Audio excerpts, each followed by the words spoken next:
Welcome to the Truth and Liberty broadcast. We believe we have a mandate to bring godly change to our nation and the world through the 7 spheres or mountains of influence. To further this cause, we give away a product every week that will empower you to get involved in changing your life and changing our world. You can register for our weekly giveaway by subscribing at truthandliberty.net. You can also subscribe to our newsletter to receive weekly updates on guests, news, and much more. This is an interactive live cast, and we welcome your questions. To ask a question during the live cast, use the comment or chat features. Now get ready to dive into this week's topics with our hosts on location in Colorado, USA.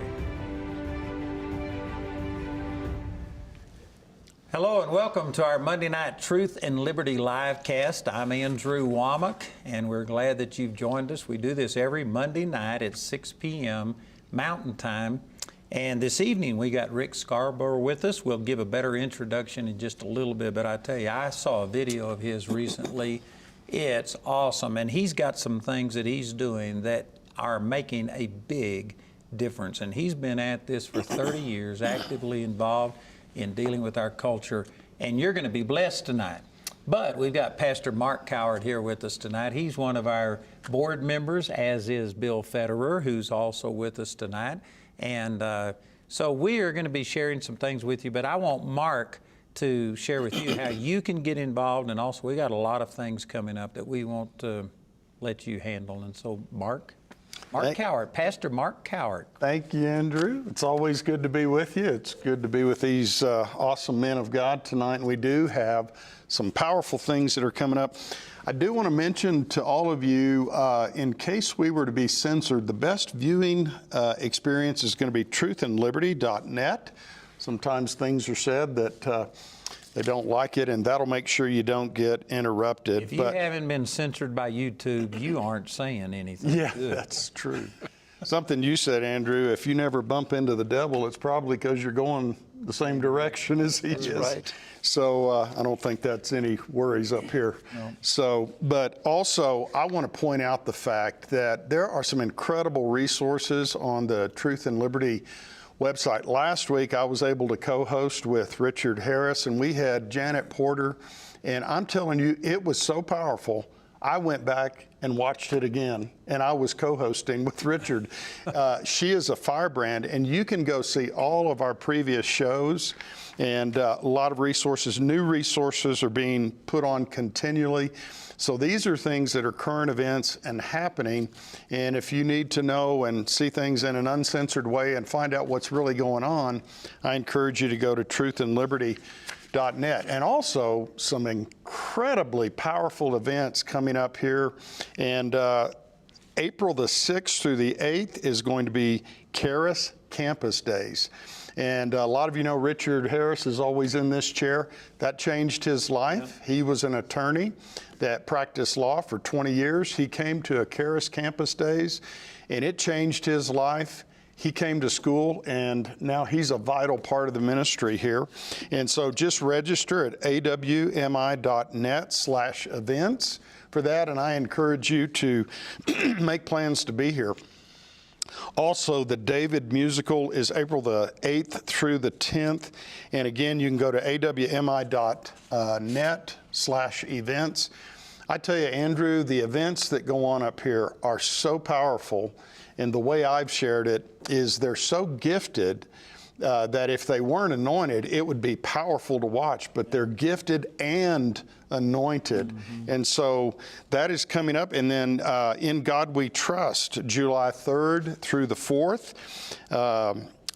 You need to do that, and right on the heels of that is the Summer Family Bible Conference. I always look forward to that. That is such a powerful time, centered around the 4th of July. All of those you can find information for, register, get tickets at awmi.net/events.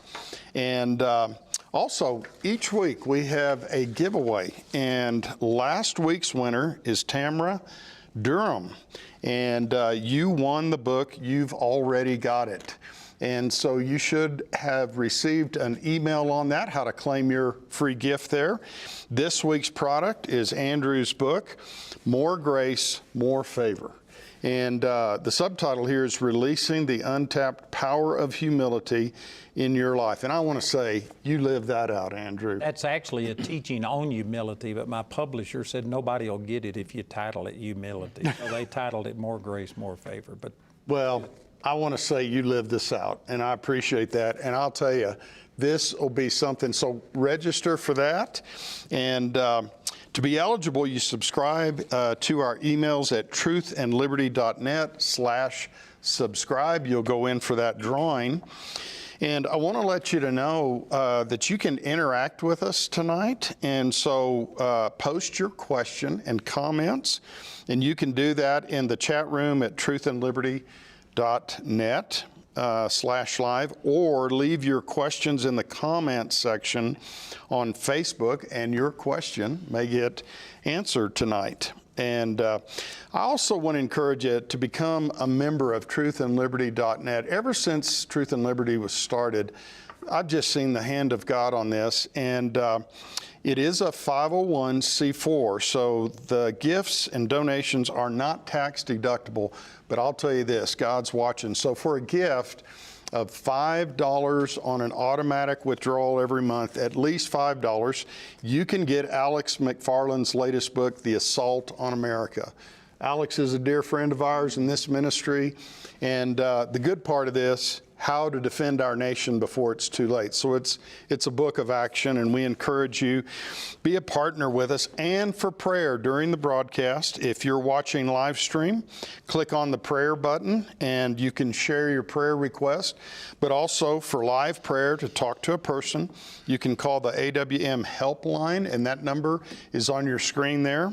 And you can be connected with a person that will pray with you personally.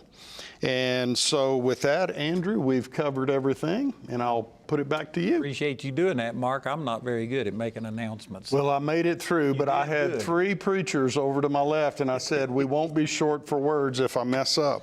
All right, so I'm going to let Bill Federer introduce Rick Scarborough. I've only seen him recently. Matter of fact, Bill is the one who told me that we needed to get together.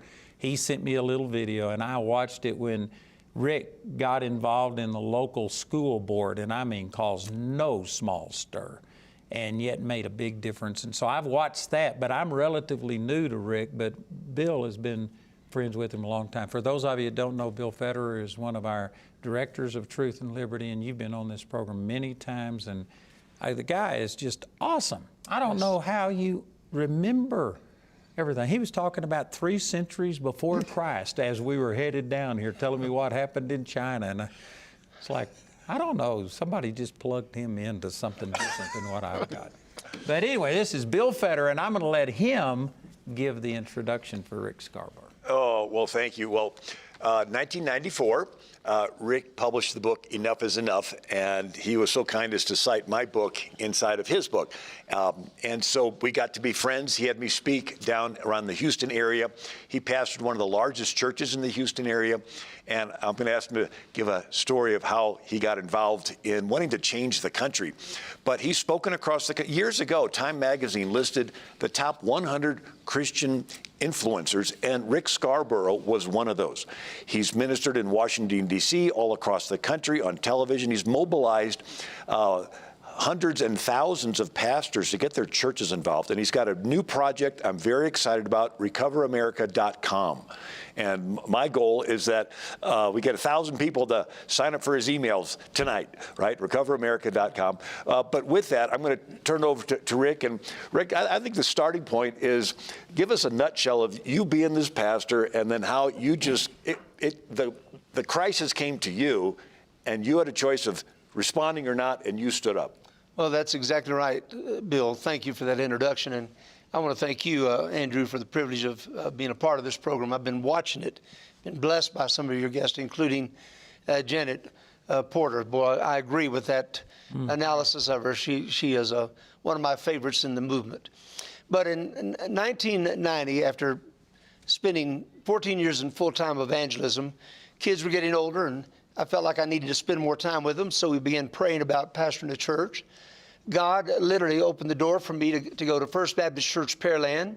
right across the ship channel from my aging parents lived. It just was a perfect fit. And all I did was go and start preaching Jesus. We started seeing people saved every Sunday. The church was packed to capacity. We baptized 500 people in the first 18 months. And the last thing I had in my mind was creating a controversy. A lady walked out the back of the door one Sunday morning, and instead of the normal pleasantries, she said, "Pastor, are you going to that high school assembly tomorrow?" Well, I didn't even know there was one. But upon inquiry, I discovered it was likely something I should look into. Well, I learned a long time ago, if you don't plan your day, somebody else will. You would know that, Pastor Mark. So I had a full day of activities already on my calendar. So I sent Rod Compton, my associate, to cover that assembly. Rod came back to my office where I was interviewing a prospective staff member at about 10:30 that morning, and he was just so taken by the high school assembly he'd attended, he wouldn't tell me what he'd heard. And so after several attempts to get him to tell me what he heard, I decided maybe I should go. So handed our guest off for the lunch hour, and I hurried down to that fifth of 5 assemblies. They had chosen to divide this school into 5 groups. And wouldn't you know it, when I sat down in the very back of the auditorium, I saw Misty, our senior age daughter, whom we'd transferred into that high school in the middle of her junior year, a very precarious time for a teen. And I said immediately to myself, "Scarborough, don't cause any problems."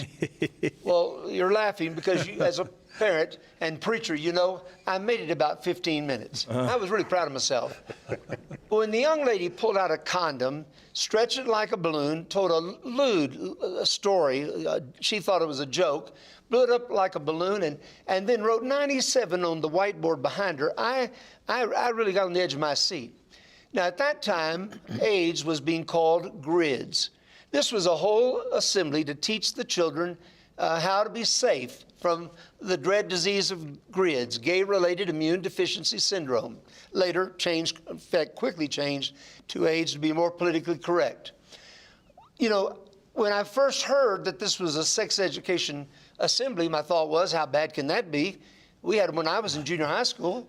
They took the boys in the boys' gym, girls in the girls' gym, darkened the windows with tar paper, and showed us about an hour of 60-millimeter projections of people with syphilis, gonorrhea, and other sexually transmitted diseases. And Andrew, you can remember this day. When the lights came back on, we were so terrified it took us about 6 years of married life to get over it. I mean, they said, if you do this, you'll get that. Well, let me tell you, this sex education today, and even back in 1992, is not that. I call it the facilitation of fornication. Yeah. There are no rights, there are no wrongs. Do whatever you want, just use one of these. Well, when she wrote 97, I was alert to that because I'd been reading what the Center for Disease Control said was a way to avoid this disease. I was preparing a series of sermons to my church family about this new disease that I believed was a judgment upon an illicit activity that God forbid. Still hold that view, by the way. So anyway, I was familiar with what they said about condoms, and I knew that was an incorrect statement. So I raised my hand. She saw me in a suit and tie, much like tonight. She courteously responded and said, "Yes, sir." Probably thought I was a principal.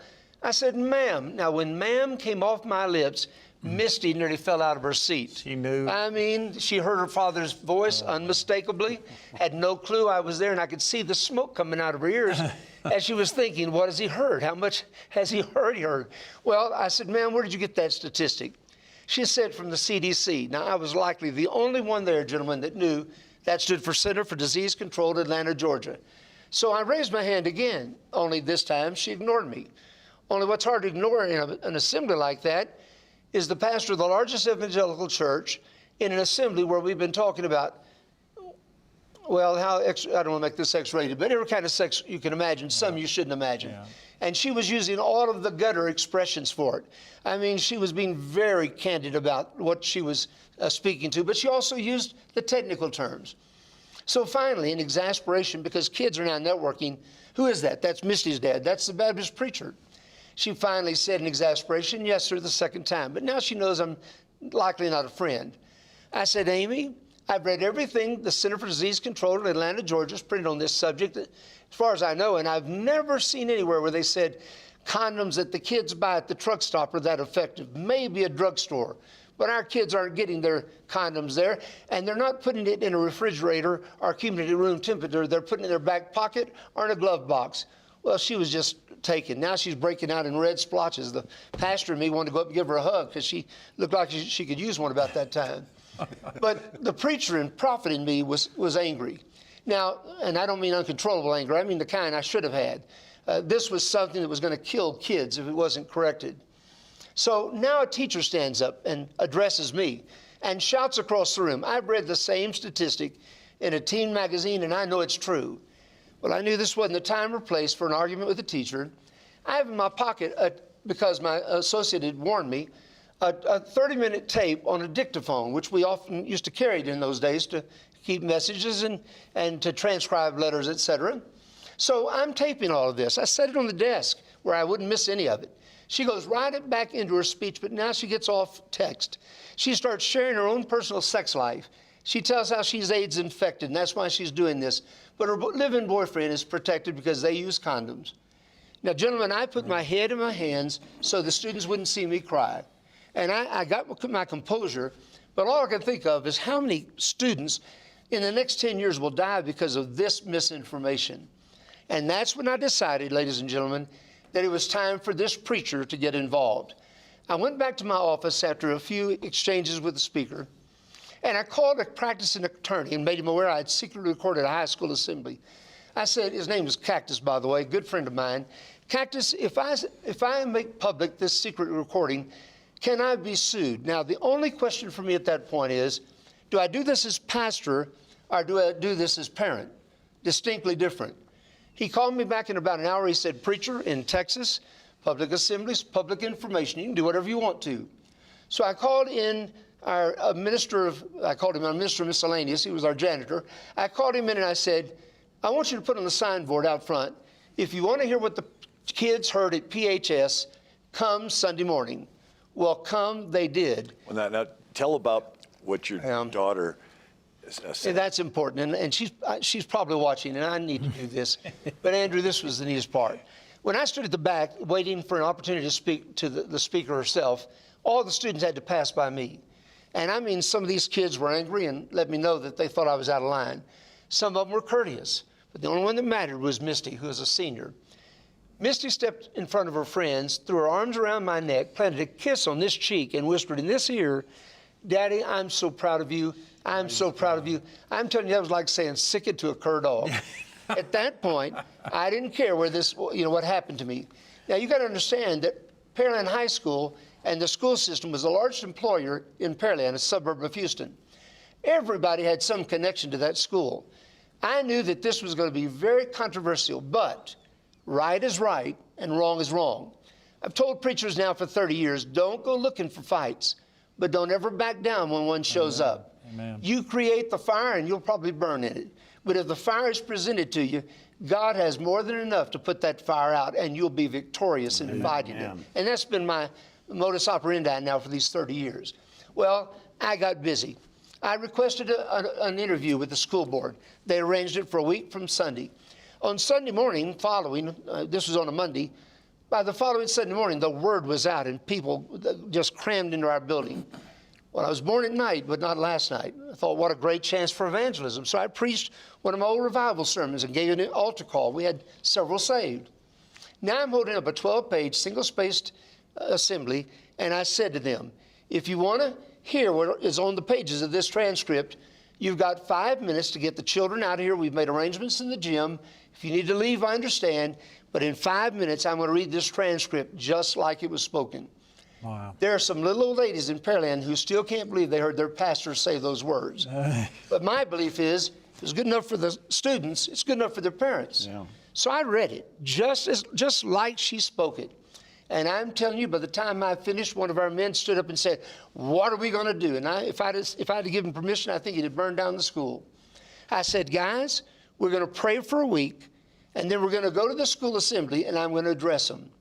What I did not know until the next morning is a Chronicle reporter was in the audience. So the banner headline across the whole second section of the newspaper was, "Baptist Preacher Takes on School Board in Pearland." I had to get my wife, we took care of the kids, and we headed for the hill country of Texas went to an encampment, and we prayed and fasted for the next 5 days, and I refused all press. And I mean, people from all over the country were calling for interviews. But I wanted this to be between me and the school board in Pearland. And so I didn't do any press at all. The following Monday, I'm at the school board meeting, but they're not there. So I go to the next place. They've moved it again. 3 times they relocated because about 500 of our people showed up. There were a couple of hundred from another preacher who was invited to speak who showed up, and a whole lot of students and parents.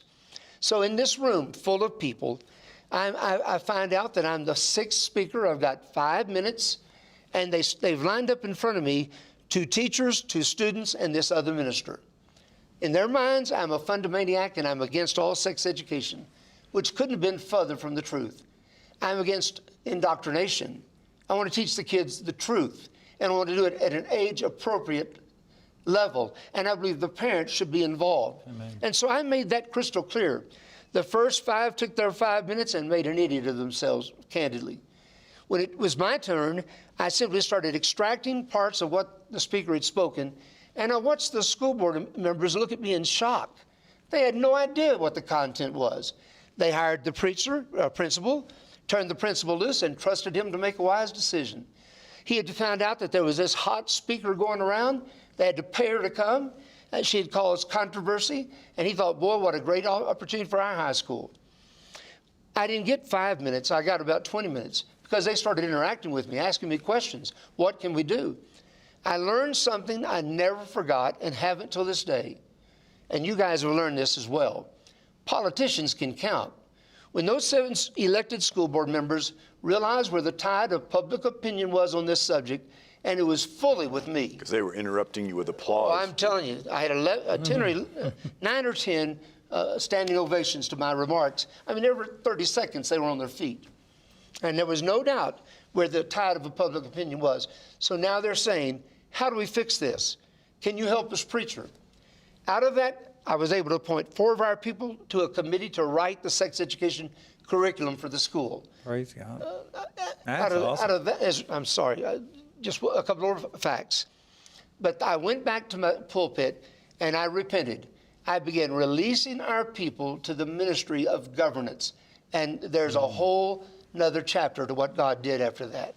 That's awesome.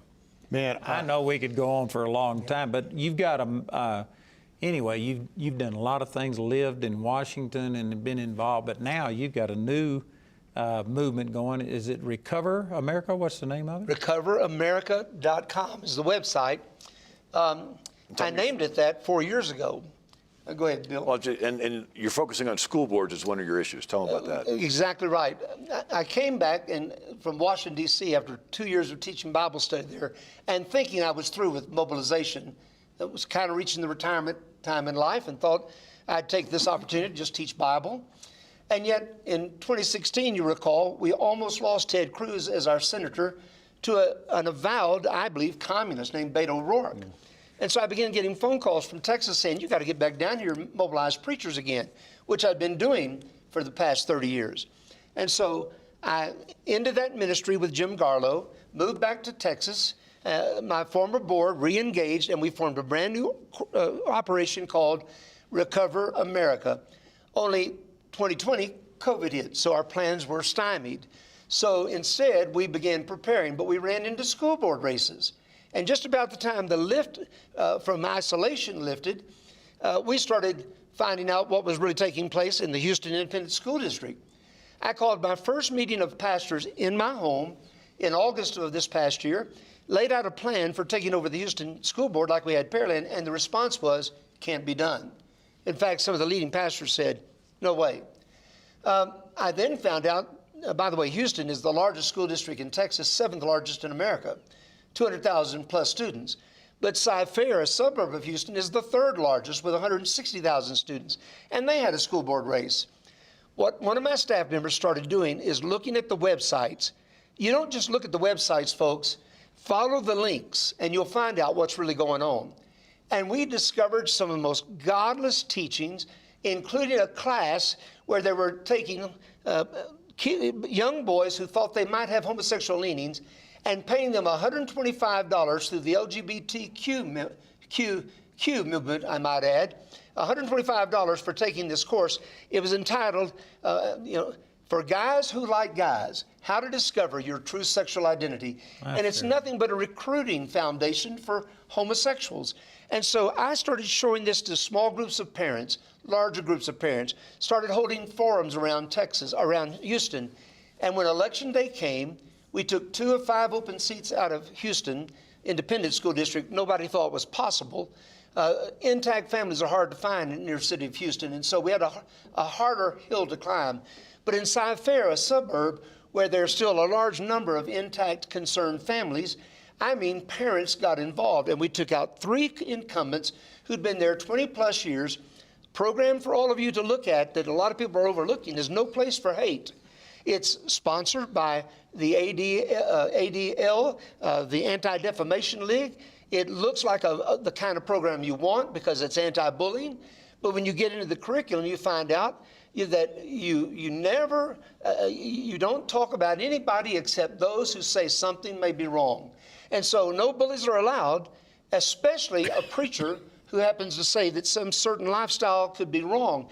And so they're equipping the kids to hate anybody who has an absolute view of absolute truth. And we began to expose that. There were about 15 schools in the Cy-Fair school system that had been certified as No Places for Hate. And when we showed that to the parents, they rose up throughout the incumbents, and we elected 3 God-fearing, Christ-centered replacements, and that school system's on the way to recovery. And that can happen everywhere as we engage pastors. RecoverAmerica.com. Go to it, recoveramerica.com. Put your email address in there and be in touch with Rick Scarborough. It teaches you how to run for school board. It teaches you how to get involved in school board races. You know, if there's one thing that's pretty clear in Scripture, is Jesus said that marriage, he says in the beginning, God made them male and female. And this is Jesus talking. And then Jesus says, if you stand by and allow one of these little ones that believes in me to stumble, it's better that a millstone be put around your neck and you're thrown in the depths of the sea. Mm-hmm. So every day you're driving by this school, this building, and are you in favor of boys in girls' locker rooms and boys swimming in girls' athletic competitions? And are you in favor of drag queen story hour or the transgender? Are you in favor of that? And most church members would say, well, no. And it's like, well, Jesus says if you stand by and do nothing and these kids stumble, it's better that a millstone be put around your neck. So there's clear scriptural motivation that it's different than everything else. This is something that the Lord wants you to get involved in. It's easy to do. The Holy Spirit is moving across the country to get churches involved. And I really want to encourage you, recoveramerica.com. Put your email in there and keep in touch with Rick Scarborough and learn what you can do in something that is so basic as running for school board. Well, let me say that, you know, when they hear you talk about Houston, people think this is a big city problem. But we live in Woodland Park, Colorado, only has 7,500 members, and I just did a search, and we're in the process of presenting this to our school board. And we found 52 books in our high school thing that is devoted to promoting homosexuality. Right. So it's not just the large cities. This is pervasive all throughout, right. And people need to get involved. You know, Andrew, at the church where I pastor, when I began releasing our people to run for public office, in 2 election cycles, we owned 4 of 7 school board positions and 3 of 5 city council positions. Now, frankly, that's when Christiane Amanpour and CNN showed up. And you talk about making a prayer warrior out of you. When you find out that they're fixing to be following you around and everything you say is going to be recorded, it'll make you careful. Who was the other reporter that followed you around? Along about that time came Andrea Pelosi with HBO. And they both did documentaries. One was God's Warriors, CNN. The other was A Friend of God, HBO. And she's with the daughter of Nancy. Nancy Pelosi's daughter, that's right. They were designed to destroy my ministry, but all it did was send Christians to us. And that's when things really began to explode. A medical doctor called me up about 7 years into this, and he said, Rick, can what you did in Pearland be duplicated across Texas? I said, sure. If enough preachers engage their churches, Texas can be transformed. And that's really when I got informed about David Barton and the work he was doing at the same time. But we held all kinds of forums, small and large, with pastors across Texas. And in 2002, when the vote was taken, we never endorsed a candidate. We asked people to vote as followers of Jesus. I call myself a Christocrat. Now, you put the platforms side by side and you'll find out where I vote. But the truth of the matter is I don't endorse candidates. All I do is call the people to vote their values and to know where the candidates stand. And in 2002, Texas went from blue to red, both houses, and every statewide office holder became pro-life, pro-family. And we've been there until 2016, but increasingly moving toward the purple. So these men who formerly underwrote our ministry called me back from Washington and said, do it again. So that's what we're doing now. RecoverAmerica.com is an effort to once again march across Texas, find the 1,000 preachers who will stand up, speak up, and refuse to give up, give them the tools, work with anybody who'll work with us. But we're intending for this election cycle to create a pattern that can be duplicated all across America of pastor involvement. You know, in my opinion, I think that the two ways that America has gone the direction it's gone is, number one, through the court system, they've been involved and they've been passing legislation that the majority of Americans are against. And then through elections, Christians haven't been involved. Exactly. And so Trump made a huge dent in the appellate court system, and that could last for a generation or so. But Christians still need to get involved. And now we're fighting the Dominion voting things and all of the vote harvesting and on and on. And man, Christians have got to get involved or we aren't ever going to see things change. You know, Andrew, and I appreciate so much, Brother Rick, your courage. We're getting back to what you know this. We know the Black Robe Regiment. Our country wouldn't be here if it wasn't for pastors and clergy of the day speaking up. I read in your biography here, you've spoken to 20,000 pastors. Let me ask you, That's face to face. Oh, wow. Are you starting to see pastors step up to the plate and get involved? Well, I'm getting back at that. You know, I handed off Vision America to another good friend, and I moved to Washington thinking I was through with this. But when my former board called me back, 2020 hit us and there wasn't much opportunity. But here's what I'm discovering early on. It's better and it's worse. There are a lot of pastors waking up and they're saying, man, give me the tools. But there's a lot of young, woke pastors out there now, too. And they bought into this lie that everybody's, just love everybody. And if we just love Jesus, we just love one another, it'll all work out. Well, I'm telling you, that ain't working. That's true. There's a militant side to the gospel. There's a prophetic side to evangelism. Amen. Thus saith the Lord. I'm telling you, when John the Baptist stood before Pontius Pilate, he didn't mince words. There comes a time when preachers have got to have enough guts to be hated. I mean, not everybody's going to love you. If you're in this to be loved, Pastor, you're in the wrong business. Amen. There's a time for us to stand for truth, and truth is the only hope for this country. You couldn't have picked a better title for a ministry than what you're doing, Truth and Liberty, because you can't have liberty without truth. You can't have truth without liberty. That's right. They spawn each other. You're getting me fired up. I'm telling you. So, Mark, real quickly, just tell about some of the things we're doing here. It's the same thing. We're hitting school boards, and we had how many elected? We just saw 78 seats flipped across the state in targeted districts to conservative. It shocked everybody. And it was amazing, the turnout. And, you know, Linda and I just passed the 35-year mark as senior pastors. If you'd have told me 30 years ago, school boards would be one of the most intense spiritual battlegrounds, I couldn't have conceived of it, or election integrity. But at Truth and Liberty, all we did was we sent 5 questions out, and we asked the candidates what they were, and people got involved and handed those things out, and the parents spoke. You know, this thing with Corona backfired on the enemy, because it was what caused the parents to go, wait a minute, what are they teaching? And I'm with you, Brother Rick. This thing, I'm not against sex education. It's indoctrination of this perversion and things that are being, no longer are our schools being places where kids learn. We have scorecards on about 185 of the school districts in Colorado. The top 10 are failing.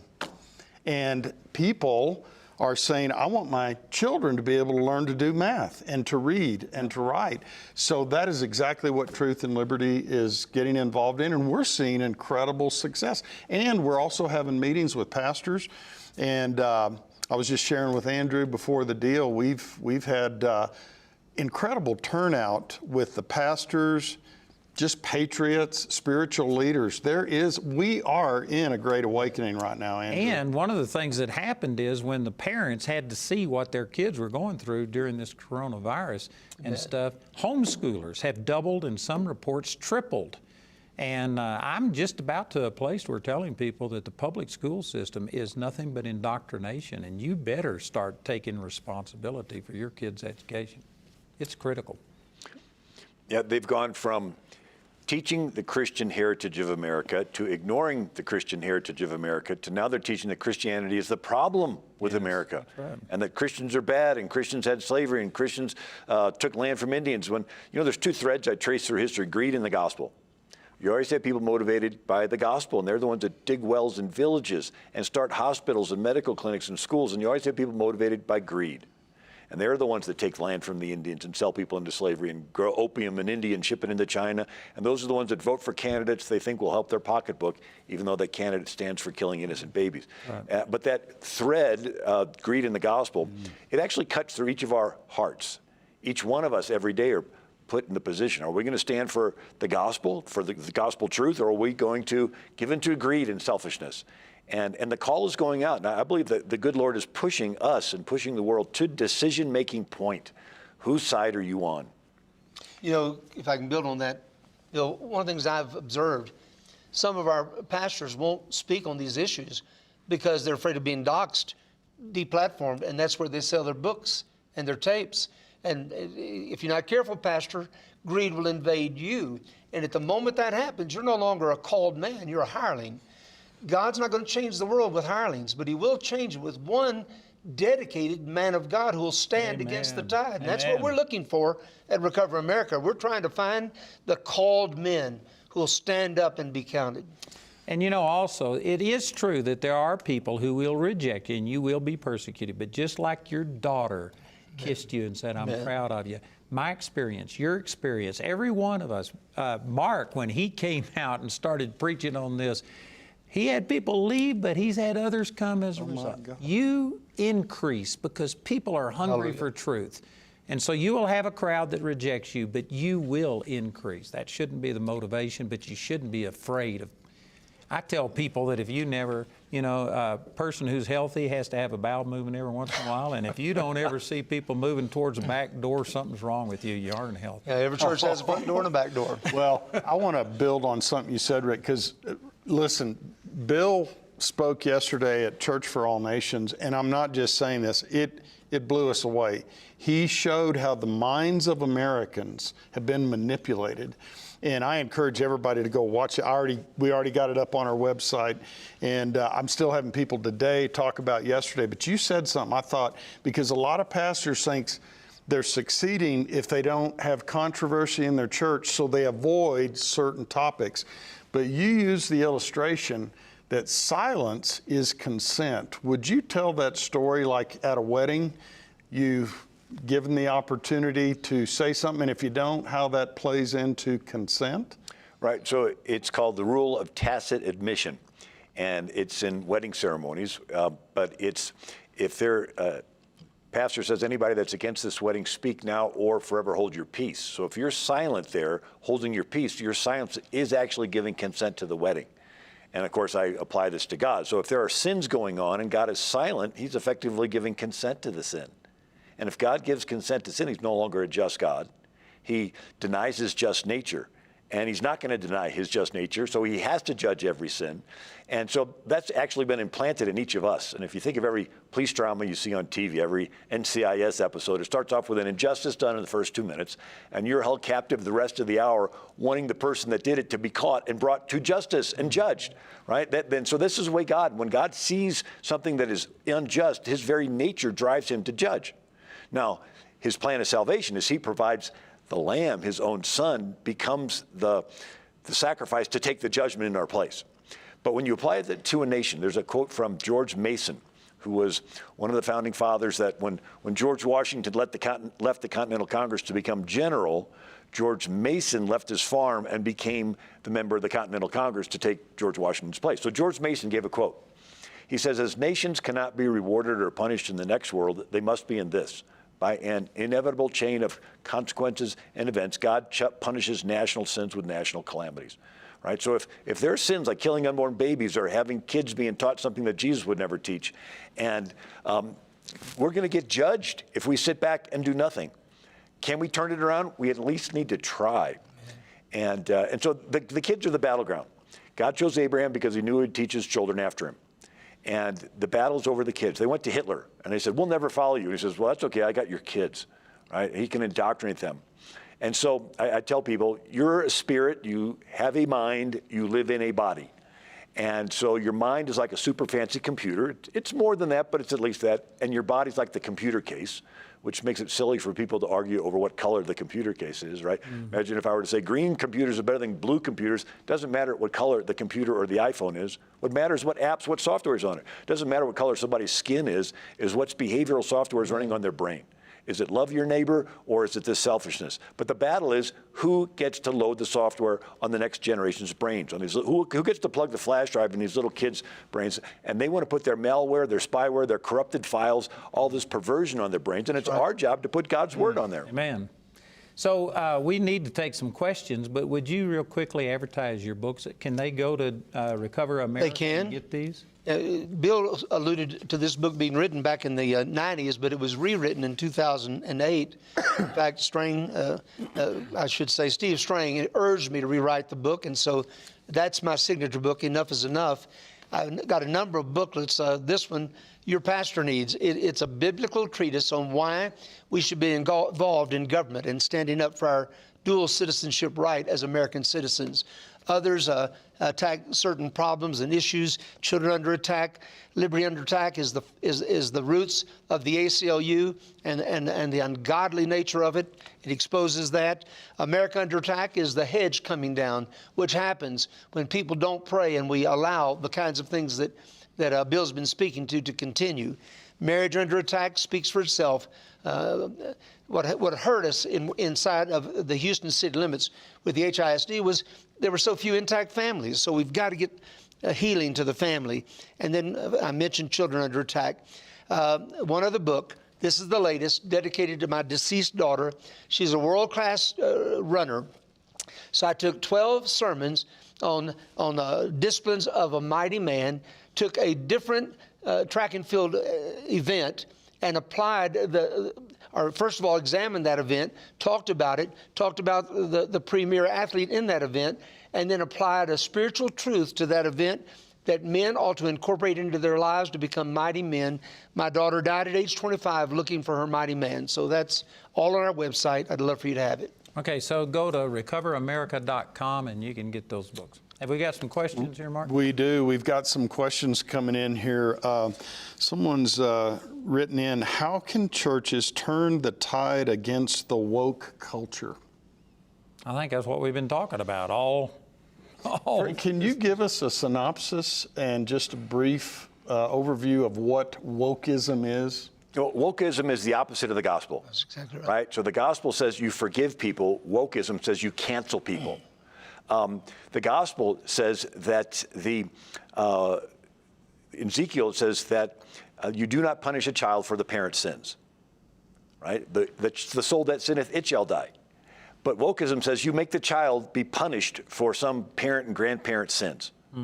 Right? And the wokeism says, well, you want to make up for past inequities so that people can achieve more in the race of life. Well, if you look at it, where's the finish line? Is the finish line how much stuff a person can accumulate before they die and leave it all behind? Or is the finish line standing before God and saying, yeah, I blessed everybody differently. but what did you do with it? I was naked, did you clothe me? I was sick and in prison, did you visit me? I was hungry, did you feed me? We don't need to teach critical race theory in the schools. We need to have evangelists go into the schools, get these kids born again. They'll feel the love of God, and they'll want to share this love with everybody, and they'll love the unlovable. And so the wokeism is counter-gospel.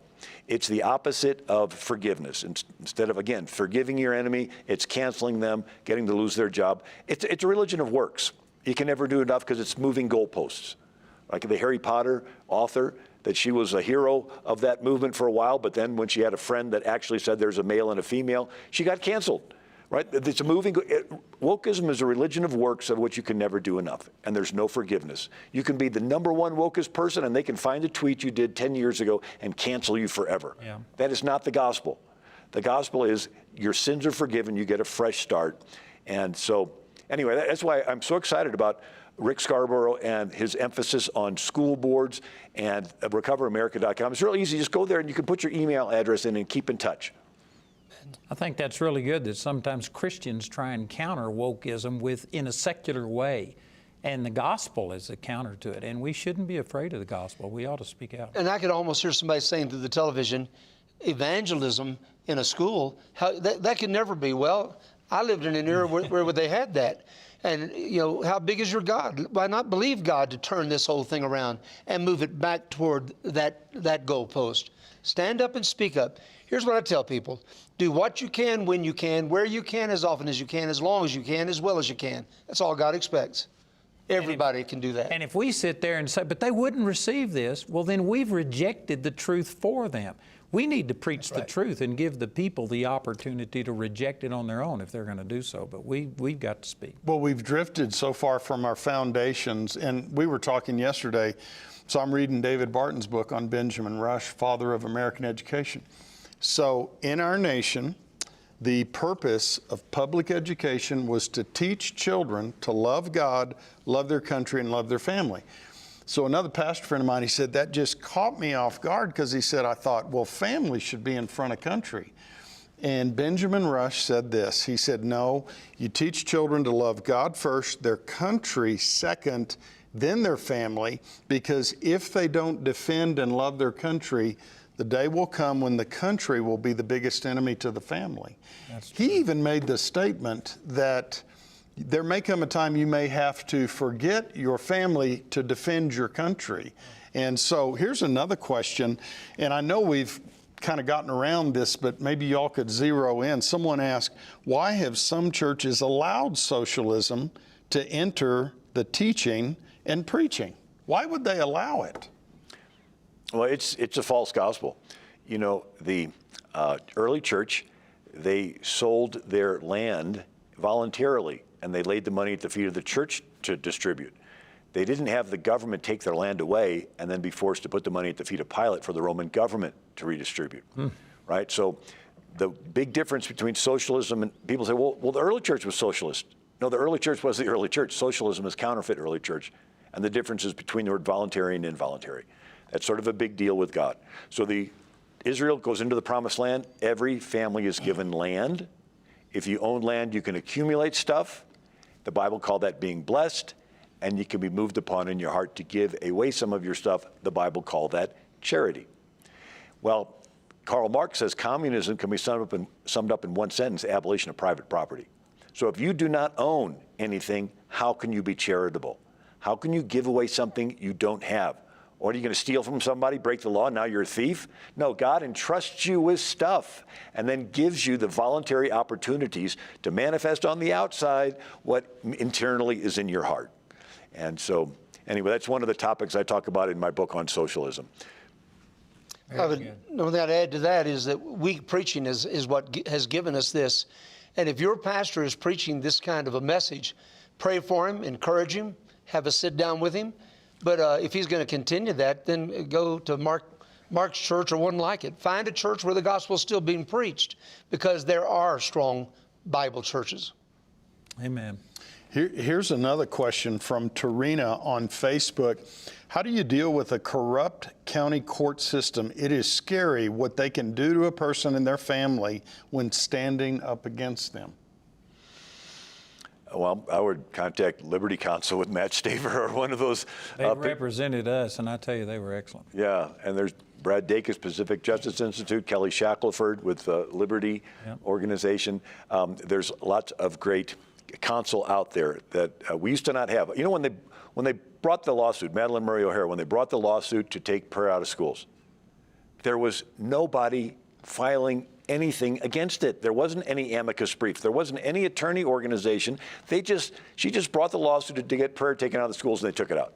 She brought the lawsuit to get Bible reading taken out of the schools. They took it out. I mean, we didn't even show up for the fight. But now we got these great legal organizations, and Rick has had myself and Rick has been speaking across the country in the years past with Matt Staver and people like that. Yeah, and I would also add, get involved in politics. Our state, we vote for those who serve in many of those courts. And in that kind of a state, you can vote the bums out. So you may need to go to your legislature and make changes. It's a long fight we're in, but it's a fight worth fighting.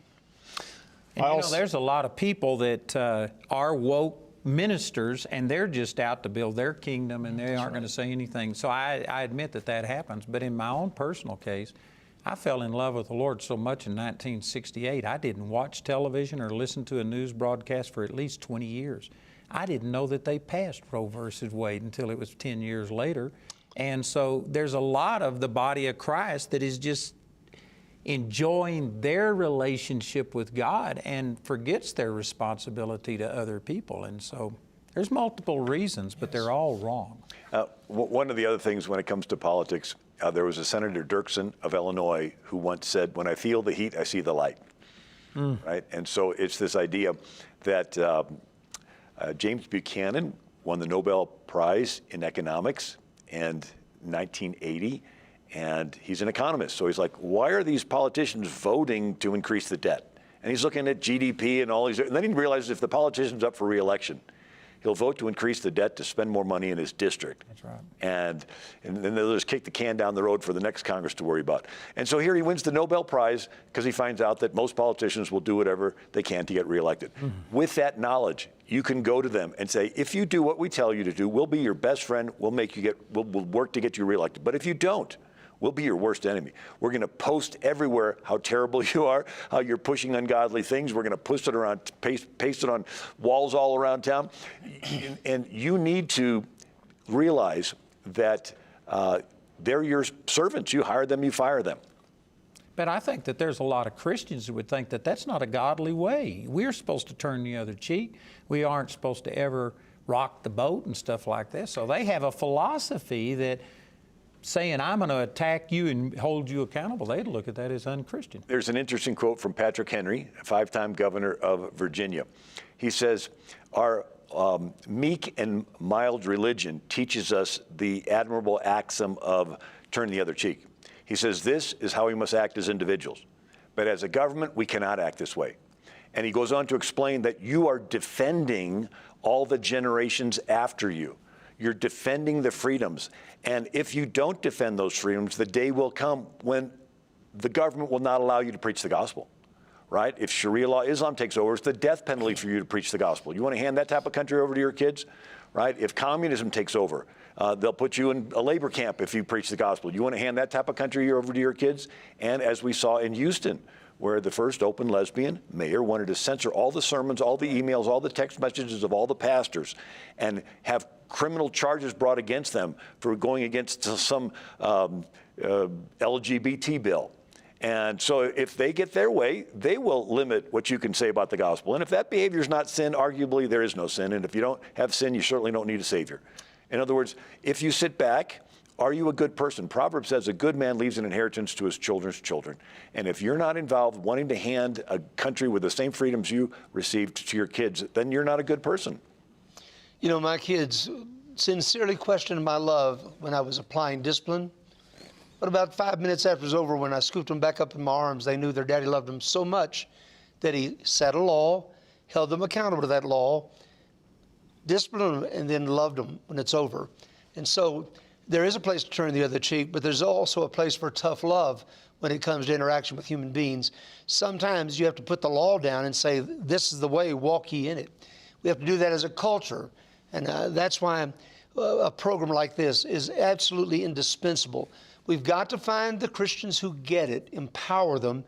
Then you find your friends and encourage them to also get involved in this ministry. And let's together start turning this nation back toward a holy God who loves us. Amen. Well, the priority has to be to preach the gospel, but then the second priority has to be to preserve the freedom to preach the gospel, and they go hand in hand. Well, we got time for another question. We got another question here from Robert on chat. He asked, what's the best way to approach a passive pastor that preaches the word but is reluctant to challenge local government? One thing is find somebody in the church and have the pastor put that person in charge of cultural involvement, and then the pastor can just funnel people to them. That way the pastor has so many things on his plate. He's like, okay, another thing. Appoint somebody in your church to be the person to keep the pulse of what's going on. I spoke at Calvary Chapel, Chino Hills. He has a person on staff named Gina Gleason. And she makes sure everybody gets registered to vote. She does all this and voter guides and so forth. And so the pastor, Jack Hibbs, just says, okay, see Gina. And that way he can focus on all the thousands of things that pastors have to do. But there's a specific person that can handle that. That's one idea. Yeah, go to your pastor with a solution, not just a problem. And that solution can be the very thing that has just been described. So you have a pastor who preaches the gospel, but he's a little passive. Say, Pastor, if you'll let me, I'll take care of that. Offer a solution. And I'll add to that. Call us at CFAN, and we'll help you start a culture impact team. The message I have for pastors is the last thing you need, pastor, is something else on your plate. And I'll share with you our experience. And I have the most incredible team leaders for our culture impact team. They're doing incredible things, having an incredible impact. We'll help you start. We've got materials. We're here to serve you. If you're a pastor, I'll be glad to share with you. All you need to do is add your blessing to it.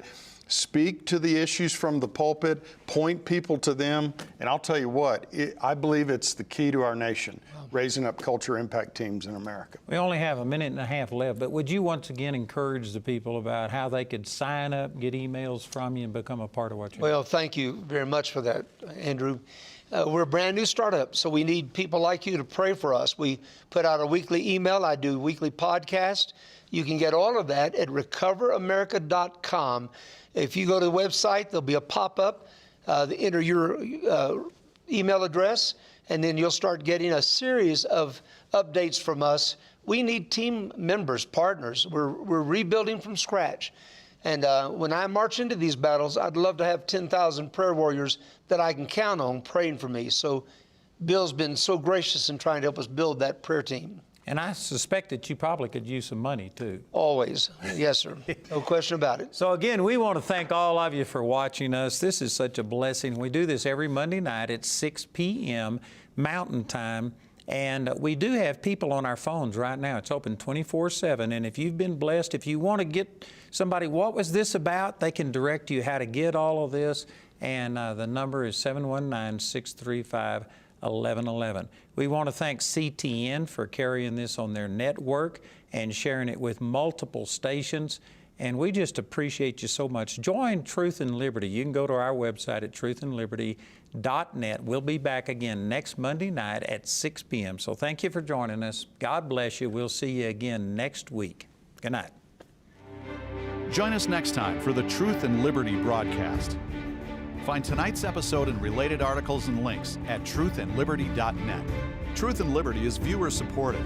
If you'd like to help us continue our live casts, you can make a donation at truthandliberty.net